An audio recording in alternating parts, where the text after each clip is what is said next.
ಮಂಡ್ಯ ಲೋಕಸಭೆ BJP ಟಿಕೆಟ್ಗಾಗಿ ಸಂಸದೆ ಸುಮಲತಾ ಪಟ್ಟು ಹಿಡಿದಿದ್ದಾರೆ. ನಿವಾಸದಲ್ಲಿ ಬೆಂಬಲಿಗರು ಅಭಿಮಾನಿಗಳ ಜೊತೆ ಸಭೆ ನಡೆಸುತ್ತಿದ್ದಾರೆ. ನಟ ದರ್ಶನ್ ಕೂಡ ಭಾಗಿಯಾಗಿದ್ದಾರೆ. ಈ ಎಲ್ಲ ಸುದ್ದಿಗಳನ್ನು ನೋಡೋಣ ಪಾಲಿಟಿಕ್ಸ್ ನ್ಯೂಸ್ ಎಕ್ಸ್‌ಪ್ರೆಸ್‌ನಲ್ಲಿ. ಮಂಡ್ಯ ಲೋಕಸಭಾ ಚುನಾವಣಾ ಅಖಾಡ ರಂಗೇರಿದೆ. ಬಿಜೆಪಿ ಎಂಪಿ ಟಿಕೆಟ್ಗಾಗಿ ಸುಮಲತಾ ಬಿಗಿಪಟ್ಟು ಹಿಡಿದಿದ್ದಾರೆ. ಇನ್ನು ಬೆಂಬಲಿಗರು ಅಭಿಮಾನಿಗಳ ಅಭಿಪ್ರಾಯ ಪಡೆಯಲು ಸಂಸದೆ ಸುಮಲತಾ ನೇತೃತ್ವದಲ್ಲಿ ಸಭೆ ನಡೆಯಿತು. ಸಭೆಯಲ್ಲಿ ನಟ ದರ್ಶನ್ ಕೂಡ ಭಾಗಿಯಾದರು. ಮಂಡ್ಯದ 8 ವಿಧಾನಸಭಾ ಕ್ಷೇತ್ರದ ಪ್ರಮುಖ ಮುಖಂಡರು ಭಾಗಿಯಾಗಿದ್ದರು.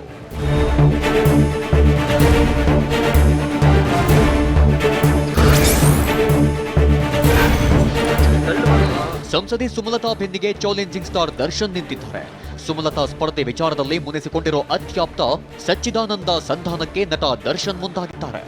ಇನ್ನು ಬಿಜೆಪಿಗೆ ಬೆಂಬಲಿಸಲು ಎಂಡಬಾಳು ಸಚ್ಚಿದಾನಂದ ಒಲವು ಹೊಂದಿದ್ದಾರೆ. ಸುಮಲತಾ ಸ್ವತಂತ್ರ ಸ್ಪರ್ಧೆಗೆ ಬೆಂಬಲಿಸಲು ಹಿಂದೇಟು ಹಾಕ್ತಿದ್ದಾರೆ.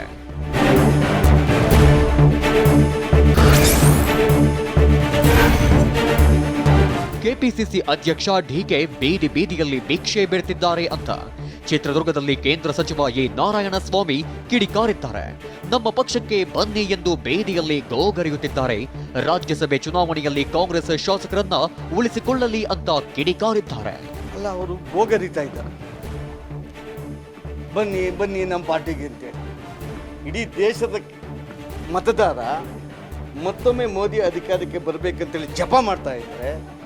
ಬೀದಿ ಬೀದಿಯಲ್ಲಿ ಡಿ.ಕೆ. ಶಿವಕುಮಾರ್ ರಾಜ್ಯದ ಅಧ್ಯಕ್ಷರು ನಮ್ಮ ಪಾರ್ಟಿಗೆ ಬನ್ನಿ ಅಂತ ಭಿಕ್ಷೆ ಬೇಡ್ತಾ ಇದ್ದಾರೆ.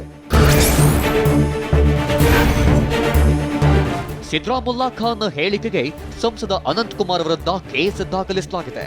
ಸಿಎಂ ವಿರುದ್ಧ ಆಕ್ಷೇಪಾರ್ಹ ಹೇಳಿಕೆ ನೀಡಿದ್ದಕ್ಕೆ ಕಾರವಾರದ ಮುಂಡಗೋಡ ಪೊಲೀಸರು ಸ್ವಯಂ ಪ್ರೇರಿತ ಪ್ರಕರಣ ದಾಖಲಿಸಿಕೊಂಡಿದ್ದಾರೆ. ಇಲ್ಲಿ ನಮ್ಮ ಸಿದ್ದರಾಮುಲ್ಲಾ ಖಾನ್ ಈ ಗ್ಯಾರಂಟಿ ಕೊಟ್ಟುಬಿಟ್ಟಿಗೆ ಇವತ್ತು ನಮ್ಮ ಸರ್ಕಾರಿ ನೌಕರಿಗೆ ಕೊಡ್ಲಿಕ್ಕೆ ಪಗಾರ ಇಲ್ಲ. ನಿಮ್ಗೆ ಯಾರಾದ್ರೂ ನಿಮ್ ಸಂಬಂಧಿಕರು ನಿಮ್ಗೆ ಇವ್ರು ಇದ್ರೆ ಕೇಳ್ರಿ, ನೌಕರಿಗೆ ಕೊಡ್ಲಿಕ್ಕೆ ಇವತ್ತು ಪಗಾರ ಇಲ್ಲ. ಸಂಸದ ಅನಂತ್ ಕುಮಾರ್ ಸಿದ್ದರಾಮುಲ್ಲಾ ಖಾನ್ ಹೇಳಿಕೆಗೆ ಸಿಎಂ ಪುತ್ರ ಯತೀಂದ್ರ ಕಿಡಿಕಾರಿದ್ದಾರೆ. ಅನಂತ್ ಕುಮಾರ್ 5 ವರ್ಷ ಏನೂ ಕೆಲಸ ಮಾಡಿಲ್ಲ. ಅವರ ಕ್ಷೇತ್ರದಲ್ಲಿ ಯಾವುದೇ ಅಭಿವೃದ್ಧಿ ಕೆಲಸವಾಗಿಲ್ಲ. ಜನರ ಮುಂದೆ ಬಂದಿಲ್ಲ, ಪಾರ್ಲಿಮೆಂಟ್ನಲ್ಲಿ ಪ್ರಶ್ನೆ ಕೇಳಲಿಲ್ಲ ಅಂತ ಕಿಡಿಕಾರಿದ್ದಾರೆ. ಅನಂತ್ ಕುಮಾರ್ ಹೆಗಡೆ ಅವರು 5 ವರ್ಷಗಳು ಕೆಲಸ ಮಾಡಲ್ಲ MP ಆಗಿ. ಅವ್ರ ಕ್ಷೇತ್ರದಲ್ಲಿ, ಅವರ ಲೋಕಸಭಾ ಕ್ಷೇತ್ರದಿಂದ ಯಾವ್ದು ಗೆದ್ದಿದ್ದಾರೆ ಅಲ್ಲಿ ಯಾವುದೇ ಒಂದು ಅಭಿವೃದ್ಧಿ ಆಗಿಲ್ಲ. 5 ವರ್ಷ ಜನರ ಮುಂದೆ ಬಂದಿಲ್ಲ. ಪಾರ್ಲಿಮೆಂಟಲ್ಲಿ ಒಂದೇ ಒಂದು ಪ್ರಶ್ನೆ ಕೂಡ ಕೇಳಿಲ್ಲ ಅವರು. ಆದರೆ ಇವಾಗ ಎಲೆಕ್ಷನ್ ಬರ್ತಿದೆ ಅಂತ ಹೇಳಿ ಹಿಂದೂ ಮತ್ತು ಮುಸ್ಲಿಂಗಳ ಮಧ್ಯೆ ಭಿನ್ನಾಭಿಪ್ರಾಯ ತರಬೇಕು ಅಂತ ಹೇಳಿ ಆ ರೀತಿ ಮಾತನಾಡ್ತಾರೆ ಅಷ್ಟೇ. ಬರೀ ಡಬ್ಬ ತೋರಿಸಿ ಹಾವಿದೆ ಅಂತ ಹೇಳ್ತಾನೆ ಎಂದು ಮಾಜಿ ಸಿಎಂ ಕುಮಾರಸ್ವಾಮಿ ವಿರುದ್ಧ ಡಿ.ಕೆ. ಸುರೇಶ್ ಏಕವಚನದಲ್ಲೇ ಕಿಡಿಕಾರಿದ್ದಾರೆ. ಸಿನಿಮಾದವನಿಗೆ ಏನ್ ಹೇಳಿ, ನಾನು ಕಲ್ಲು ಹೊಡಿತಿದ್ನೋ ಕಸ ಗುಡಿಸ್ತಿದ್ನೋ, ಅವನಿಗೆ ಬರೀ ರೇಲ್ ಸುತ್ತೋದು ಮಾತ್ರ ಗೊತ್ತು ಅಂತ ಕಿಡಿಕಾರಿದ್ದಾರೆ. ಡಬ್ಬ ಕಟ್ಬಿಡ್ತಾರೆ. ಡಬ್ಬದಲ್ಲಿ ಏನಿರ್ತದೆ ಅಂತ ಹೇಳಲ್ಲ. ಡಬ್ಬ ಚೆನ್ನಾಗದೆ ಇರ್ತದೆ, ಅದನ್ನೆಲ್ಲ ಹೇಳಲ್ಲ. ಯಾವದೇ ಇರ್ತಾರೆ. ಆವಾಗ ಎದುರ್ಕೊಳ್ಳಲ್ಲ. ಅದೆಲ್ಲ ಬಿಟ್ಬಿಟ್ಟಿರೋದು ನಾವು. ರೀಲ್ ಬಿಟ್ಬಿಟ್ಟು ಬಂದು ಕೂತಿರೋದು ನಾವು. ರೀಲ್ ಬಿಟ್ಬಿಟ್ಟು ಇಲ್ಲಿ ಬಂದು ಕೂತಿರೋದು. ಆ ಡಬ್ಬದಲ್ಲಿರೋ ರೀಲ್ನೆಲ್ಲ ಪುಟ್ಟಾಗಿದೆ. ಅವ್ರು ಬರೀ ರೀಲ್ ಸುತ್ತೋದು ಗೊತ್ತು, ರೀಲ್ನ ಪುಟ್ಟಿರೋರು ಮಾತ್ರ. ಹಾಸನದಲ್ಲಿ ವಾಮಾಚಾರ ಮಾಡ್ತಾರೆ, ಹೋಗ್ಬೇಡಿ ಅಂತಿದ್ರು. ಆದ್ರೆ ನಾನೇ ಕುಳಿತುಕೊಳ್ತೇನೆ, ವಾಮಾಚಾರ ಮಾಡಿ ಅಂದೆ ಅಂತ ಸಚಿವ KN ರಾಜಣ್ಣ ಹೇಳಿದ್ದಾರೆ. ವಾಮಾಚಾರ ತಗುವುದಿಲ್ಲ ಎಂದು ಅಂದುಕೊಳ್ಳಬೇಡಿ. ಹಾಸನಕ್ಕೆ ಹೋಗ್ತಿದ್ದಾಗ ಪಟಾಕಿ ಸಿಡಿದು ಕಣ್ಣಿಗೆ ಪೆಟ್ಟಾಗಿತ್ತು. 2 ಕಣ್ಣು ಹೋದ್ರೂ ಪರವಾಗಿಲ್ಲ ಎಂದು ಧೈರ್ಯದಿಂದ ಹೋದೆ. ಹೆದರಿ ಹಾಸನಕ್ಕೆ ಬಂದಿಲ್ಲ ಎಂಬ ಸಂದೇಶ ಬರುತ್ತೆಂದು ಹೋದೆ ಅಂದಿದ್ದಾರೆ.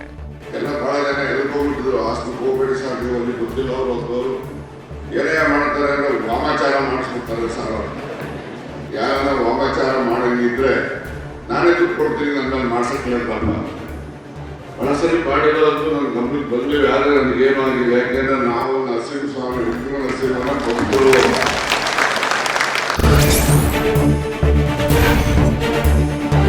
ರಾಜ್ಯಸಭೆ ಚುನಾವಣೆಯಲ್ಲಿ ಅಡ್ಡ ಮತದಾನ ಮಾಡೋಕೆ ತಾಕತ್ ಬೇಕು ಎಂದು ಸಚಿವ MB ಪಾಟೀಲ್ ಹೇಳಿದ್ದಾರೆ. ವಿಜಯಪುರದಲ್ಲಿ ಮಾತನಾಡಿದ ಅವರು, ರಾಜ್ಯಸಭಾ ಚುನಾವಣೆಯಲ್ಲಿ ಮತದಾನ ಮಾಡಿದ್ದನ್ನ ತೋರಿಸಲಾಗುತ್ತೆ. ಅಡ್ಡ ಮತದಾನ ಆಗಲ್ಲ. ಒಂದ್ ವೇಳೆ ಅಡ್ಡ ಮತದಾನ ಮಾಡಿದ್ರೆ ಶಾಸಕತ್ವ ರದ್ದಾಗುತ್ತೆ. ಇಂಥ ಸಾಹಸಕ್ಕೆ ಯಾರೂ ಕೈ ಹಾಕಲ್ಲ ಎಂದು ಎಂಬಿ ಪಾಟೀಲ್ ಹೇಳಿದ್ರು. ಕ್ರಾಸ್ ವೋಟಿಂಗ್ ಮಾಡಿದ್ರೆ ಏನಾದ್ರು ಅಡ್ಡ ಮತದಾನ ಮಾಡಿದ್ರೆ ಅನರ್ಹ ಆಗ್ತಾರೆ. ಅನರ್ಹ ಹೋಗಿ ಎಲೆಕ್ಷನ್ಗೆ ಹೋಗ್ತಾರೆ. ಅದೇ ಭಾಳ ಅದಕ್ಕೆ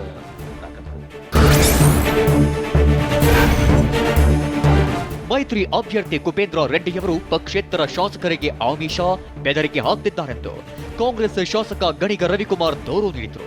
ಈ ಬಗ್ಗೆ ಪ್ರತಿಕ್ರಿಯಿಸಿದ ಮೇಲುಕೋಟೆ ಶಾಸಕ ದರ್ಶನ್ ಪುಟ್ಟಣ್ಣಯ್ಯ, ನನಗೆ ಯಾವ ಆಫರ್ ಕೊಟ್ಟಿಲ್ಲ, ಬೆದರಿಕೆಯನ್ನೂ ಹಾಕಿಲ್ಲ, ವೋಟ್ ಹಾಕುವಂತೆ ಮನವಿ ಮಾಡಿದ್ದಾರೆ ಅಂತಂದ್ರು.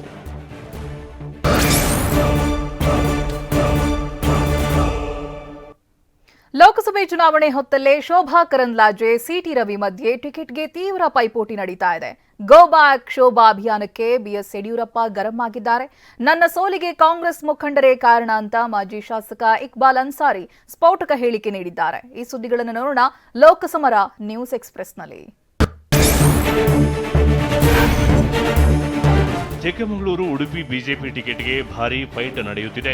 ಶೋಭಾ ಕರಂದ್ಲಾಜೆ, ಸಿಟಿ ರವಿ ನಡುವೆ ತೀವ್ರ ಪೈಪೋಟಿಯೇ ನಡೆಯುತ್ತಿದೆ.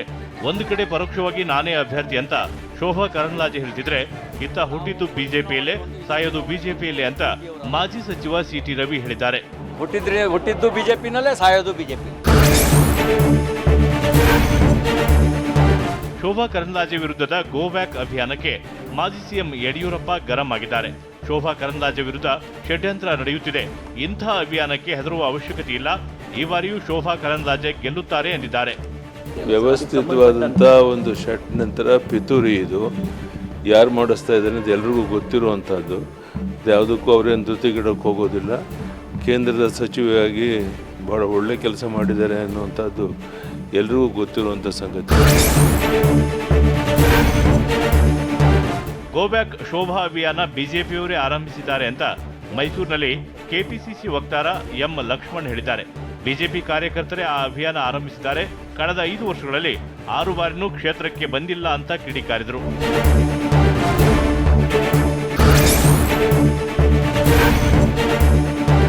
ಲೋಕಸಭೆ ಚುನಾವಣೆಗೆ ಕಾಂಗ್ರೆಸ್ನಲ್ಲಿ ರಣತಂತ್ರ ನಡೆಯುತ್ತಿದೆ.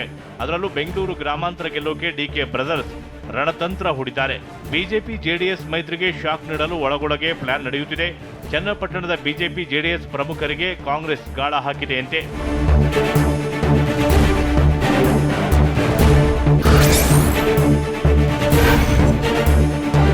ಲೋಕಸಭೆ ಚುನಾವಣೆ ಹೊತ್ತಲ್ಲೇ ಕಾಂಗ್ರೆಸ್ ಮಾಜಿ ಸಚಿವ ಇಕ್ಬಾಲ್ ಅನ್ಸಾರಿ ಸ್ಫೋಟಕ ಆಡಿಯೋ ರಿವೀಲ್ ಆಗಿದೆ. ಕಾಂಗ್ರೆಸ್ ನಾಯಕರ ವಿರುದ್ಧವೇ ತಿರುಗಿ ಬಿದ್ದಿದ್ದಾರೆ. ನನ್ನ ಸೋಲಿಗೆ ಕಾಂಗ್ರೆಸ್ ಮುಖಂಡರೇ ಕಾರಣರಾಗಿದ್ದಾರೆ. ಮುಸ್ಲಿಂ ಮುಖಂಡ ಬೆಳೆಯಬಾರದೆಂದು ಸೋಲಿಸಿದ್ರು ಅಂತ ಗಂಭೀರ ಆರೋಪ ಮಾಡಿದ್ದಾರೆ. 2023ನೇ ಚುನಾವಣೆಯಲ್ಲಿ ಇವತ್ತು ಅಮಾಯಕರಾಗಿರ್ತಕ್ಕಂಥ ನನಗೆ ಇವರು ಎಲ್ಲರೂ ಒಂದು ಜಾಲವನ್ನು ಹಾಕಿ ನನಗೆ ಸೋಲುವಂತೆ ಮಾಡಿದ್ದಾರೆ. ಖಂಡಿತವಾಗ್ಲೂ ಇಡೀ ಮುಸ್ಲಿಂ ಸಮಾಜದ ಬಂಧುಗಳಲ್ಲಿ ಎಲ್ಲರಲ್ಲಿ ಈ ಒಂದು ಸುದ್ದಿಯನ್ನು ಹರಡಿಸುತ್ತೇನೆ. ತುಮಕೂರಿನಲ್ಲಿ ಕಾಂಗ್ರೆಸ್ ಟಿಕೆಟ್ಗಾಗಿ ತೀವ್ರ ಪೈಪೋಟಿಯೇ ನಡೆಯುತ್ತಿದೆ. ಮಾಜಿ ಸಂಸದ ಮುದ್ದಹನುಮೇಗೌಡರಿಗೆ ಟಿಕೆಟ್ ಬಗ್ಗೆ ಸಹಕಾರ ಸಚಿವ ಕೆಎನ್ ರಾಜಣ್ಣ ಮಾತನಾಡಿ, ಪಕ್ಷಕ್ಕೆ ಸೇರಿಕೊಂಡವರು ಟಿಕೆಟ್ ಕೊಡಿಸುವ ಪ್ರಯತ್ನ ಮಾಡ್ತಾರೆ ಎಂದಿದ್ದಾರೆ.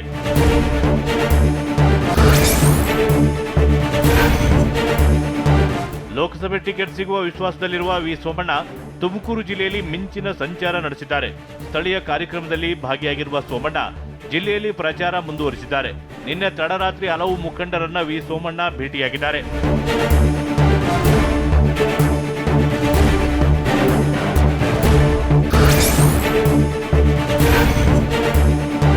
ಮೈತ್ರಿ ಅಭ್ಯರ್ಥಿ ಕುಪೇಂದ್ರ ರೆಡ್ಡಿ ಅವರು ಪಕ್ಷೇತರ ಶಾಸಕರಿಗೆ ಆಮಿಷ ಬೆದರಿಕೆ ಹಾಕ್ತಿದ್ದಾರೆಂದು ಕಾಂಗ್ರೆಸ್ ಶಾಸಕ ಗಣಿಗ ರವಿಕುಮಾರ್ ದೂರು ನೀಡಿದರು.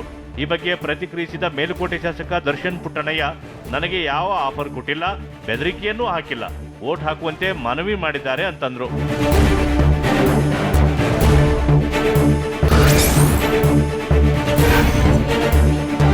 ಸಿದ್ದರಾಮಯ್ಯ ಸಿಎಂ ಆಗಿರುವ ಇದೇ ಕೊನೆ ಸರ್ಕಾರ ಅಂತ ಹುಬ್ಬಳ್ಳಿಯಲ್ಲಿ ಮಾಜಿ ಸಿಎಂ ಜಗದೀಶ್ ಶೆಟ್ಟರ್ ವಾಗ್ದಾಳಿ ನಡೆಸಿದರು. ರಾಜ್ಯದಲ್ಲಿ ಮುಂದೆ ಎಂದೂ ಕಾಂಗ್ರೆಸ್ ಅಧಿಕಾರಕ್ಕೆ ಬರಲ್ಲ, ಕಾಂಗ್ರೆಸ್ನಲ್ಲಿ ಇಂದಿರಾ ಬಿಟ್ರೆ ಗಂಡಸರಿಲ್ಲ ಅನ್ನೋ ಮಾತಿತ್ತು ಅಂತ ಕಿಡಿಕಾರಿದ್ದಾರೆ. ಒಂದು ಜೋಕ್ ಇತ್ತು, ಏನಂತ ಅಂದರೆ ಆ ಕಾಂಗ್ರೆಸ್ಸಲ್ಲಿ ಯಾರ ಒಬ್ಬರ ಗಂಡಸರಿದ್ರು ಅದು ಇಂದಿರಾ ಗಾಂಧಿ ಹೋಗ್ಬೇಕಂತ. ಹಿಂಗಿತ್ತು. ಅವ್ರು ಕಾಂಗ್ರೆಸ್ನ ಹಿಸ್ಟ್ರಿ ತೆಗೆದುಬಿಟ್ರಿ ಮತ್ತು Congress party day by day divide ಆಗ್ತಾ ಇದೆ. ಅರಬ್ಬಿ ಸಮುದ್ರದಾಳದಲ್ಲಿ ಪ್ರಧಾನಿ ಮೋದಿ ಸ್ಕೂಬಾ ಡೈವಿಂಗ್ ಮಾಡಿದ್ದಾರೆ. ಪ್ರಾಚೀನ ದ್ವಾರಕಾ ನಗರದಲ್ಲಿ ನಮೋ ಪೂಜೆ, ಯೋಗಾಸನ ಮಾಡಿದ್ದಾರೆ. ಕಾಂಗ್ರೆಸ್ ಶಾಸಕ ರಾಜ ವೆಂಕಟಪ್ಪ ನಾಯಕ ಹೃದಯಾಘಾತದಿಂದ ನಿಧನರಾಗಿದ್ದಾರೆ. ಇನ್ನು ಸ್ಕೂಲ್ಗೆ ಹೋಗೋದಕ್ಕೆ ಬಸ್ ಕೊಡಿ ಸಿಎಂ ಅಂಕಲ್ ಅಂತ ವಿದ್ಯಾರ್ಥಿನಿ ಪತ್ರ ಬರೆದಿದ್ದಾರೆ. ಈ ಸುದ್ದಿಗಳನ್ನು ನೋಡೋಣ ಸಮಗ್ರ ಸಮಾಚಾರ ನ್ಯೂಸ್ ಎಕ್ಸ್‌ಪ್ರೆಸ್‌ನಲ್ಲಿ. ಮನ್ ಕಿ ಬಾತ್ನಲ್ಲಿ ಕನ್ನಡಿಗ ಜಾನಪದ ಗಾಯಕ ವೆಂಕಪ್ಪ ಅಂಬಾಜಿ ಸುಗತೇಕರ್ ಸಾಧನೆಯನ್ನ ಪ್ರಧಾನಿ ಮೋದಿ ಕೊಂಡಾಡಿದ್ದಾರೆ. ಬಾಗಲಕೋಟೆ ಗೊಂತಲಿ ಪದ ಹಾಡುಗಾರ ಭಾರತದ ಸಂಸ್ಕೃತಿ ಗಾಯನಗಳಿಗೆ ಕೊಡುಗೆ ನೀಡಿದ್ದಾರೆ. 1 ರೂ ಪಡೆಯದೆ ಜನಪದ ಹಾಡುಗಳನ್ನು ಕಲಿಸಿದ್ದಾರೆ ಅಂತ ಹೇಳಿದ್ರು.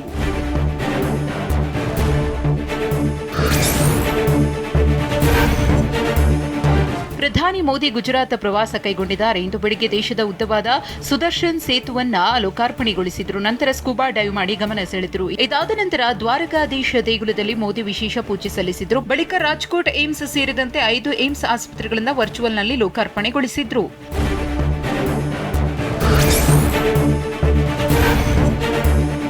ಪಂಜಾಬ್ನಲ್ಲಿ ಮಹಾ ದುರಂತವೊಂದು ತಪ್ಪಿದೆ. ಜಮ್ಮು ಕಾಶ್ಮೀರ ಕಥುವಾದಿಂದ ಪಂಜಾಬಿನ ಹೋಶಿಯಾರ್ವರೆಗೂ ಲೋಕೋ ಪೈಲಟ್ ಇಲ್ಲದೆ ಗೂಡ್ಸ್ ರೈಲು 78 ಕಿಲೋಮೀಟರ್ ಸಾಗಿ ಬಂದಿದೆ. ಹಳಿ ಮೇಲೆ ಮರದ ಬಾಕ್ಸ್ ಇರಿಸಿ ನಿಲ್ಲಿಸಲಾಗಿದೆ.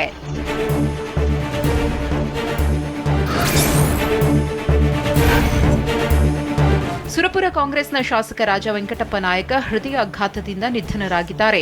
ಬೆಂಗಳೂರಿನ ಮಣಿಪಾಲ ಆಸ್ಪತ್ರೆಯಲ್ಲಿ ಚಿಕಿತ್ಸೆ ಫಲಿಸದೆ ಇಂದು ಕೊನೆಯುಸಿರೆಳೆದಿದ್ದಾರೆ. ಇತ್ತೀಚೆಗೆ ಉಗ್ರಾಣ ನಿಗಮದ ಅಧ್ಯಕ್ಷರಾಗಿ ಅಧಿಕಾರ ಸ್ವೀಕರಿಸಿದ್ರು. 4 ಬಾರಿ ಶಾಸಕರಾಗಿ ಆಯ್ಕೆಯಾಗಿದ್ದ ರಾಜ ವೆಂಕಟಪ್ಪ ಪತ್ನಿ 2 ಮಕ್ಕಳನ್ನ ಅಗಲಿದ್ದಾರೆ.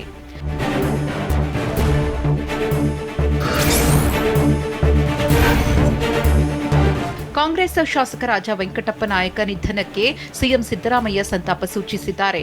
ನನ್ನ ರಾಜಕೀಯ ಒಡನಾಡಿ ನಿಧನದ ಸುದ್ದಿ ನೋವುಂಟು ಮಾಡಿದೆ ಎಂದು ಹೇಳಿದರು. ಎಐಸಿಸಿ ಅಧ್ಯಕ್ಷ ಮಲ್ಲಿಕಾರ್ಜುನ ಖರ್ಗೆ ಸಹ ಸಂತಾಪ ಸೂಚಿಸಿದ್ದು, ಕಾರ್ಯಕರ್ತರಿಗೆ ತುಂಬಲಾರದ ನಷ್ಟವಾಗಿದೆ ಎಂದಿದ್ದಾರೆ.